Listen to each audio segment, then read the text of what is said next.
વિદ્યાર્થી મિત્રો, ચેપ્ટર 3 પ્રવાહ વિદ્યુત, એમાં આપણે આના આગલા વિડીયોમાં એક સરસ મજાનું સૂત્ર જોયું, અવરોધકતા અને તાપમાન વચ્ચેનો તફાવત. જો તાપમાનનો તફાવત બહુ મોટો ન હોય તો ρT બરાબર ρ0 કૌંસમાં 1 plus alpha T minus T0.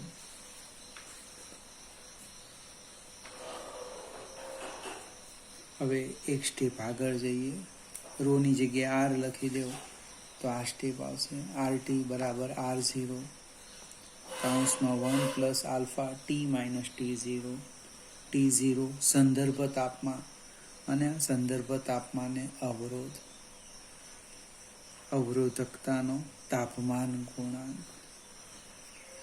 આપણે એક સ્ટેપ છે જ આગળ જઈએ છીએ. વિદ્યુત ઉર્જા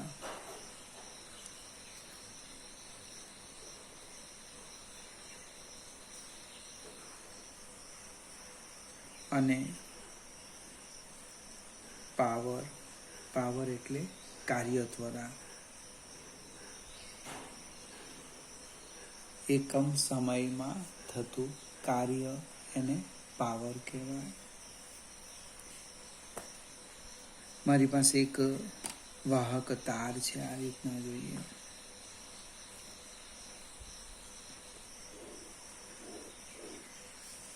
વાહક તાર છે, આ છેડાનું નામ આપી દેમ A, આનું નામ આપી દેમ B.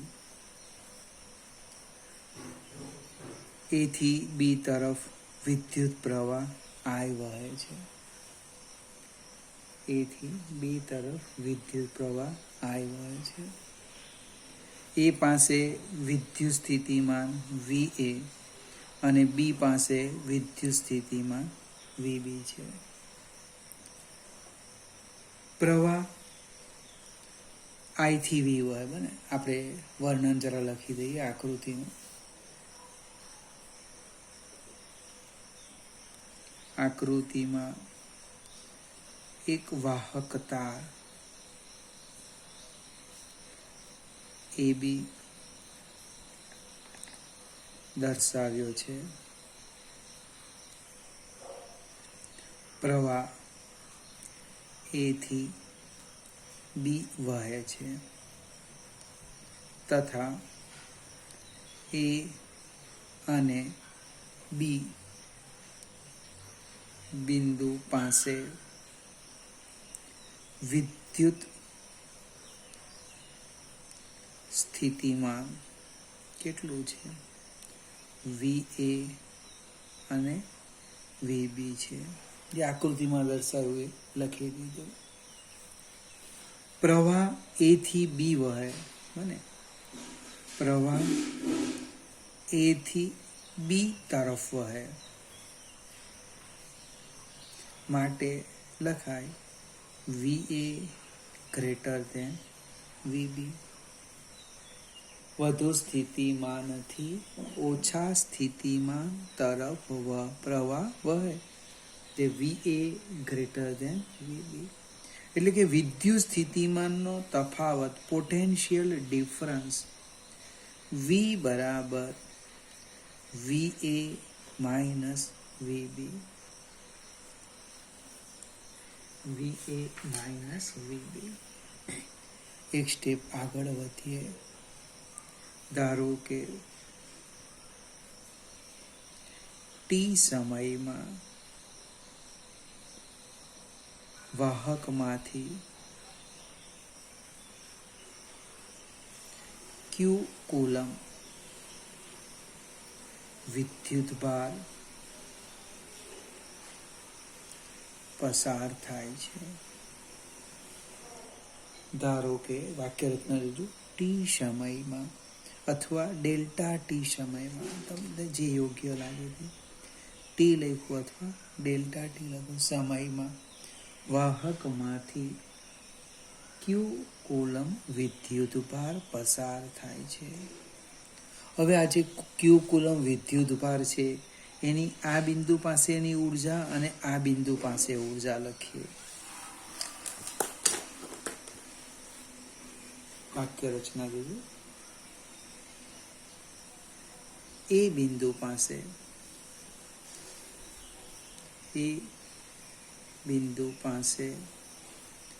ક્યુ કુલમ વિદ્યુત ભારની ઉર્જા કેટલી?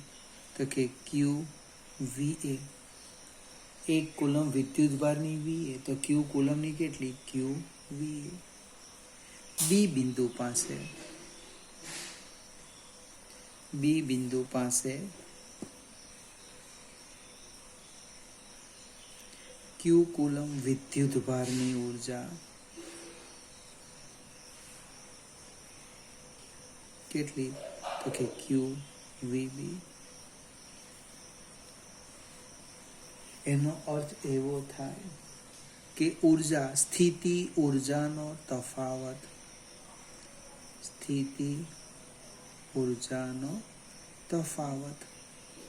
કેટલો આવવાનો? તો કે ડેલ્ટા યુ.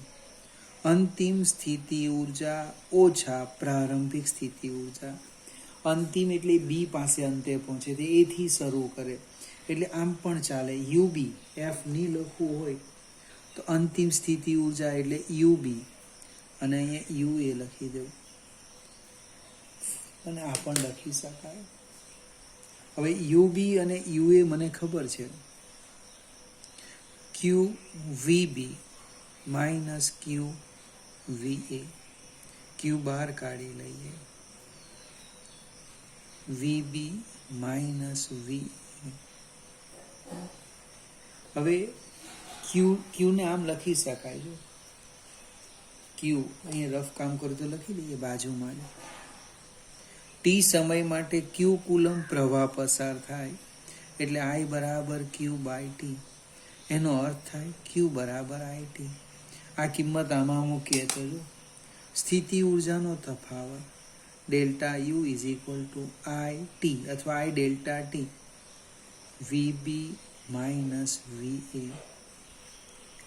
હવે આ વીબી માઇનસ વીએ એ ઋણ આવવાના, કારણ કે આપણે જોયું પોટેન્શિયલ ડિફરન્સ વી બરાબર વીએ માઇનસ વીબી છે. આપણે અહીંયા લખ્યું છે આગળ જો, આને નંબર આપી દેવો 1. વીએ માઇનસ વીબી બરાબર પોટેન્શિયલ ડિફરન્સ વી. એનો અર્થ શું થવાનો? અહીંયા લોકો સમીકરણ 1ની કિંમત મૂકતા, 1ની કિંમત મૂકતા ડેલ્ટા યુ બરાબર માઇનસ વી આઈ ટી. આ એક સૂત્ર આવી ગયું કે સ્થિતિ ઉર્જામાં આટલો ઘટાડો થયો. ડેલ્ટા યુ બરાબર માઇનસ વી આઈ ટી. હવે યાંત્રિક ઉર્જા સંરક્ષણનો નિયમ, સંરક્ષણના નિયમ અનુસાર, યાંત્રિક ઉર્જા સંરક્ષણના નિયમ અનુસાર ડેલ્ટા યુ પ્લસ ડેલ્ટા કે equal to 0. Delta you plus delta કે બરાબર 0. એનો અર્થ થવાનો ડેલ્ટા કે બરાબર માઇનસ ડેલ્ટા યુ. આ જે સમીકરણ છે ને ધારો કે હું 2 કહી દેમ, સમીકરણ 2ની કિંમત મૂકતા જો, સમીકરણ 2ની કિંમત મૂકતા શું થવાનું? ડેલ્ટા કે બરાબર માઇનસ વી આઈ ટી. આપણે આગળ જઈએ, ઓછા ઓછા વત્તા, એટલે ડેલ્ટા કે બરાબર વી આઈ ટી. આનો અર્થ સમજવા પ્રયત્ન કરીએ કે પેલું વિદ્યુત ભાર એ થી બી સુધી જાય તો એની સ્થિતિ ઉર્જા ઘટી જવાની અને ગતિ ઉર્જા વધવાની. એવું નથી. આપણે જસ્ટ જોઈ ગયા કે વિદ્યુત ભાર વિદ્યુતભાર ડ્રિફ્ટ વેગ, એનો અર્થ સરેરાશ સમયથી સ્વતંત્ર, સરેરાશ અચળ વેગથી ગતિ કરે. જો સરેરાશ અચળ વેગથી ગતિ કરતો હોય તો ગતિ ઉર્જાનો વધારવાનું શું થયું? એ એવું કહેવાય કે વિદ્યુતભાર જ્યારે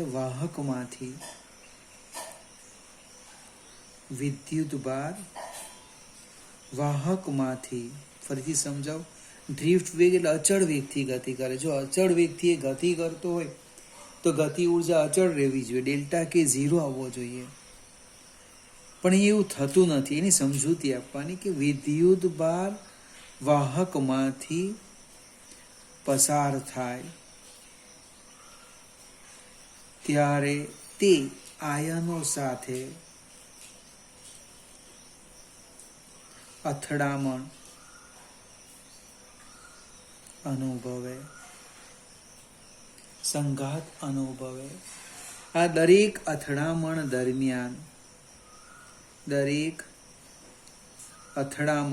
અથવા સંઘાત દરમિયાન વિદ્યુતભાર ઉર્જા ગુમાવે, જે આયનોને પ્રાપ્ત થાય. પરિણામે શું થાય? આયનો ઝડપી અને મોટા કંપ વિસ્તાર સાથે અસ્તવ્યસ્ત દોલનો કરવાના, અને એને આયનો આ ઉર્જાને કારણે એકદમ ઝડપથી આયનો એટલે પરમાણુ દોલનો કરવાના. આયનો એટલે મીન્સ પરમાણુ ઝડપથી મોટા કંપ વિસ્તાર સાથે દોલનો કરે. કહેવાનો અર્થ કે તાપમાનમાં એટલે કે વાહક તાર ગરમ થવાનો,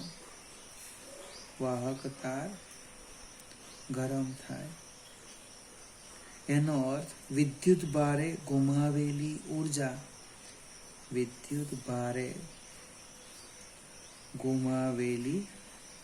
ઉર્જા કયા સ્વરૂપમાં પ્રાપ્ત થઈ? ઉષ્મા. તાપમાન વધી ગયું ને, ગરમ થાય એટલે ઉષ્મા ઉર્જા સ્વરૂપે પ્રાપ્ત થાય. ફરીથી સમજાવો. આપણી આજની આકૃતિ જોઈએ કે જ્યારે વિદ્યુતભાર આ વાહક તારમાંથી પસાર થશે, એ અહીંથી અહીંયા સુધી આવે એટલે એની સ્થિતિ ઉર્જા ઘટી ગઈ.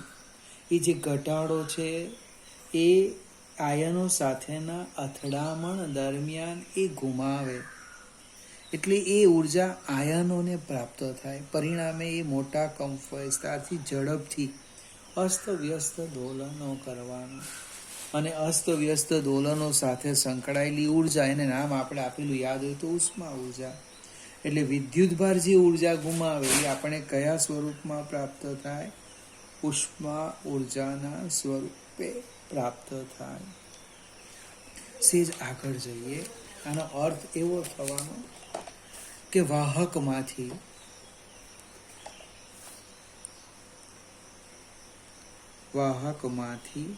ટી સેકન્ડમાં ક્યુ કુલમ વિદ્યુતભાર વાહકમાંથી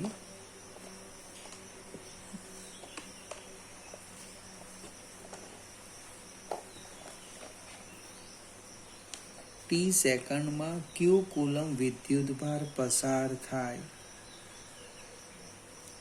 ત્યારે વિદ્યુતભારે ગુમાવેલી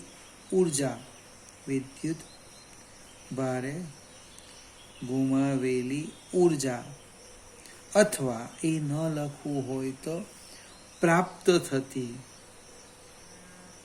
મળતી ઉષ્મા ઉર્જા, એને આપણે લખવાના W = W બરાબર કયું સૂત્ર લખવાના હું પણ ભૂલી ગયો. હમણાં લખી ગયા ને આપણે. W બરાબર VIT. W બરાબર VIT ક્યાંથી આવ્યું તેની આખી આ સમજૂતી છે. અથવા એ નહીં આવડે તો બીજી પણ ટેકનિક છે કે આ જે મારો વાહક તાર છે, આ જો સમજાવ, આ એ બિંદુ છે, આ બી બિંદુ છે, આ બે વચ્ચેનો પોટેન્શિયલ ડિફરન્સ V વોલ્ટ હોય. ફરીથી મેં જે સમજાવ્યું એ રીતના જ સમજવાનું. તો વિચાર આવ્યો તો આ બીજું પણ છે. એનો અર્થ અહીંયાથી અહીંયા સુધી જાય તો V જૂલ જેટલી વિદ્યુતભાર ગુમાવે. કોણ? 1 કુલમ વિદ્યુતભાર. તો Q કુલમ પસાર કર્યો એટલે QV થાય. પણ આપણે એમાં પડતા નથી. આપણે જે સમજૂતી આપી એ જ લખીએ. W બરાબર ડેલ્ટા K બરાબર VIT. અને આપણે રવા દઈએ. જે ગતિ ઉર્જાનો વધારો હતો એ આપણને શામાં પ્રાપ્ત થયો? ઉષ્મા ઉર્જા સ્વરૂપે. કેવી રીતના એ સમજાયું? કારણ કે અચળ વેગથી ગતિ કરે. ઇટ મીન્સ ડ્રિફ્ટ વેગ, એટલે કે એની ગતિ ઉર્જામાં ફેરફાર ન થતો હોય તો આ ઉર્જા ક્યાં જાય? ઉષ્મા ઉર્જા રૂપે મળે. એટલે પહેલું સૂત્ર આવ્યું W બરાબર VIT. હવે આપણે સહેજ આગળ જઈએ. W બરાબર VIT માંથી બીજા બે સૂત્ર લખી દઈએ. જો આ રીતે ઓહમના નિયમનો ઉપયોગ કરવાનો છું. ઓહમનો નિયમ છે V = IR. એટલે એકવાર અહીંયા V ની કિંમત મૂકું, V બરાબર IR, અને બીજી વાર I ની કિંમત મૂકીએ, V/R. એટલે W બરાબર, જો અહીંયા લખું છું, W બરાબર V IR ઇન્ટુ IT. કોની કિંમત મૂકી મેં? Vની જગ્યા લખ્યું IR. એટલે સાદું રૂપ શું થાય? I²RT. W બરાબર I²RT. હવે તમે આ સૂત્રમાં I ની કિંમત મૂકો. એટલે કે W બરાબર V તો છે, I ની કિંમત મૂકો V/R ઇન્ટુ T. એટલે કે W બરાબર V²/RT. એટલે આપણી પાસે 3 સૂત્ર આવી ગયા છે. પહેલું સૂત્ર આવ્યું VIT, એ નહીં ગમે તો I²RT, એ નહીં ગમે તો V²/RT. આપણું હેડિંગ તો છે પાવર. તો પાવર એટલે શું?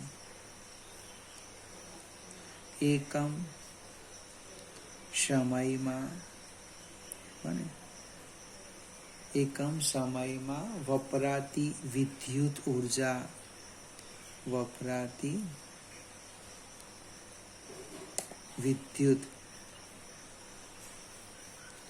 ઉર્જા. અથવા પ્રાપ્ત થતી ઉષ્મા ઉર્જા, જે લખે તે. એટલે કે પાવર P બરાબર W/T. આ કિંમત આપણે મૂકીએ એટલે પહેલું સૂત્ર મળે. પાવર P બરાબર VI. T બરાબર 1 મૂકી દેવું. એકમ સમયમાં VI. બીજું સૂત્ર અહીંથી આવી ગયું. P બરાબર I²R. અને ત્રીજું સૂત્ર P બરાબર V²/R. ફરીથી W અને પાવરમાં કોઈ ફેર નથી. પાવર એટલે એકમ સમયમાં વપરાતી વિદ્યુત ઉર્જા અથવા પ્રાપ્ત થતી ઉષ્મા ઉર્જા.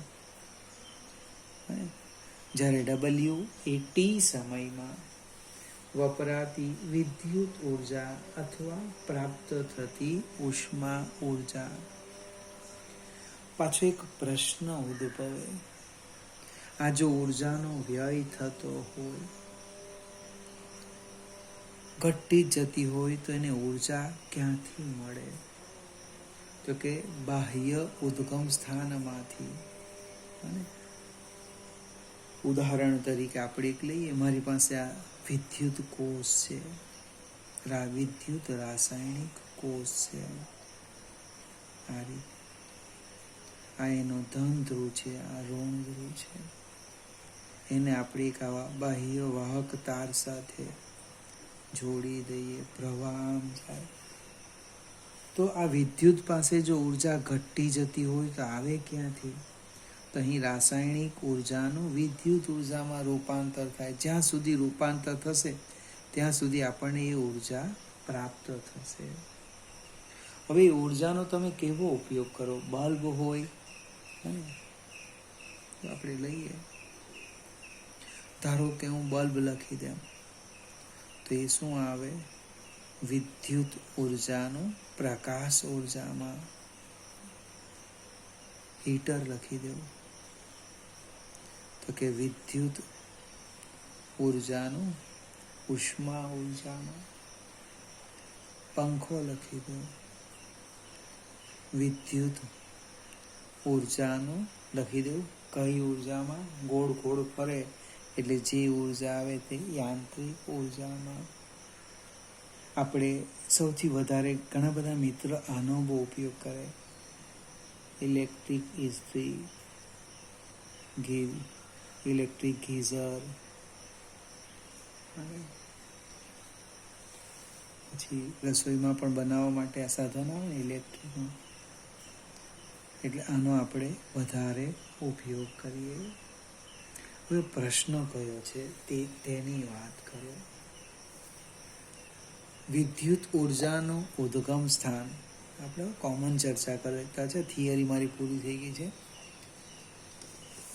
કે વિદ્યુત ઉર્જાનું ઉદ્ગમ સ્થાન નોંધ કરીને લખીએ.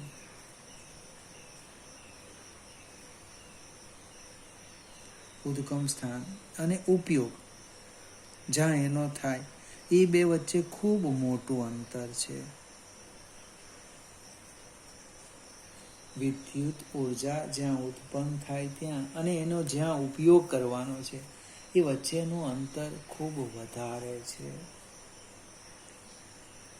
હવે એ જે વિદ્યુત ઉર્જા મોકલવાની છે એ વિદ્યુત ઉર્જા આપણે કેવી રીતે મોકલીએ? તો કે વિદ્યુત ઉર્જા આપણે જેની મદદથી મોકલવાના એ તાર, એ શું આવવાનો? વાહક તાર આવવાનો. કેબલનો સી, આરસી અવરોધ વાળો તારની મદદથી એ ઉર્જાને આપણે મોકલવાના. કેબલ્સ સી લખ્યું. હવે ઉર્જા મોકલાવાના એ કેટલી મોકલાવાના? તો આપણે પાવરની લખીએ ને, તો મારે આટલી ઉર્જા મોકલવી છે. કેટલી ઉર્જા? P બરાબર VI. આટલી ઉર્જા મોકલવાની છે. પણ પ્રશ્ન શું થયો છે હું સમજાવું કે વાહક તારનો અવરોધ આપણે લીધો RC. એનો અર્થ ઉર્જાનો વ્યય કેટલો થવાનો? તો કે ઉર્જાનો વ્યય P વાહક કેબલમાં એટલે C બરાબર આપણે લખી દઈએ I² RC. એક સૂત્ર આ લખીએ, I² RC. આ પણ ચાલે, અને આપણે બોક્સમાં મૂકી દઈએ, ખ્યાલ આવશે. એની પણ ચર્ચા કરવાના છે. બીજું હું આમ પણ વિચારું, I² V² RC by V². આમ પણ લખાય અને આમ પણ લખાય IV² RC અપાન V². પણ VI એટલે તો પાવર P છે જે તમારે મોકલાવવાનો છે. અને પી બરાબર IV, જે ઉર્જા મોકલાવવાની છે તે ઉર્જા છે આ. એનો અર્થ વ્યય થતો પાવર વાયરમાં, કેબલમાં P² RC/V². આ બંને સૂત્રોનું અવલોકન કરો. એક છે I²RC, આ પણ સાચું છે. બીજું છે P² RC/V². મારે ઉર્જા મોકલવાની P છે એ અચળ છે અને એ ઘટવી જોઈએ નહીં. વાહકતારનો અવરોધ, જે વાહકતાર લખાઈ ગયો એ પણ અચળ છે. જો મારે આને ઘટાડવું હોય તો એક જ વસ્તુ છે, VC ને વધારો. અને વોલ્ટેજ, ખૂબ ઊંચા વોલ્ટેજે પ્રવાહ વહે. હવે P = VI બને.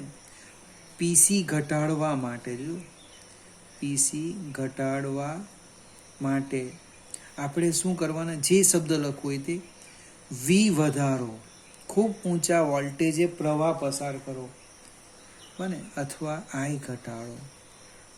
બંને સરખું જ છે. જો V ઘટાડે, વ્યય ઘટે આ સૂત્ર પ્રમાણે. I ઘટે તો પણ ઘટે, કારણ કે વર્ગ છે. વર્ગ 2નો વર્ગ 4 થાય અને 3નો વર્ગ 9 થાય. એટલે 3ના જો 2 કરો ને તો ઉર્જામાં ઘણો ઘટાડો થઈ જાય. એટલે આ સૂત્ર પણ ચાલે, આ પણ ચાલે. ખૂબ ઊંચા વોલ્ટેજે પ્રવાહનું વહન કરવાનું, તો શું થાય, આ ઉર્જાનો વ્યય આપણે ઘટાડી શકીએ. ફરીથી વાક્ય લખું છું. ખૂબ જ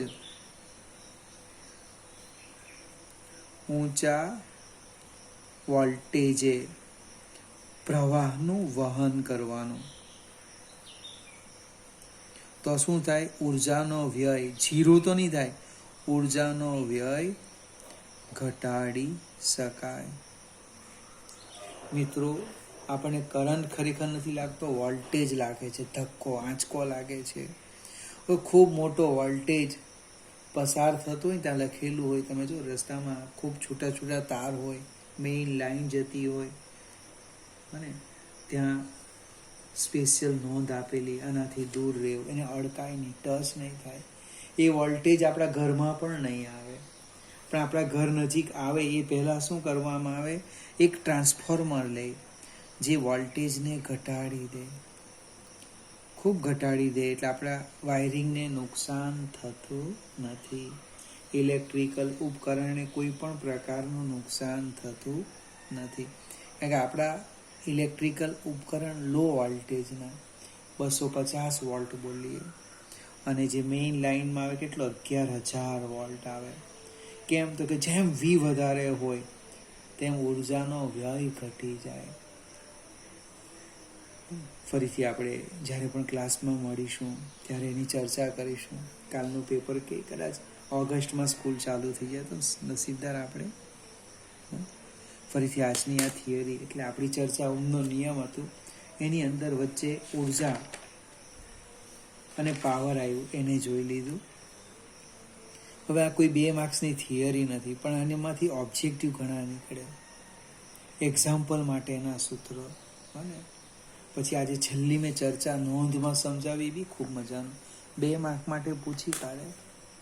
શા માટે પ્રવાહને ઊંચા વોલ્ટેજે પસાર કરવામાં આવે છે, સમજાવો. આ બધી ચર્ચા કરવી પડે, એટલે સમજવાનું છે. મને તમારા પર વિશ્વાસ છે, ભલે ન બોલે પરફેક્ટ કરશો.